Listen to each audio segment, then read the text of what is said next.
Esango nuke oso kezkatuta atera garela gaurko bileratik, batez ere baieztatu delako gobernu honek aldebakartasunez jarraitu nahi duelako gauzak kudeatzen, eta hori da bileran bertan ikusi duguna.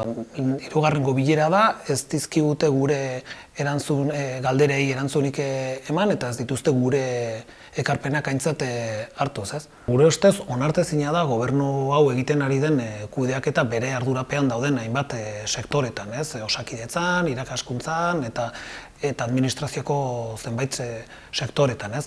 Gure ustez, gobernu honek ez du akordiorik nahi, behintzat ez du lan egiten akordio horiek bilatzeko, eta gure ustez aldatu beharko luke iritziz eta jarreraz, eta hasi beharko luke gauza bat, oso oinarrizko gauza bat egiten, hau da, entzuten eta nolabait ere alboratzen bere jarrera autoritarioa.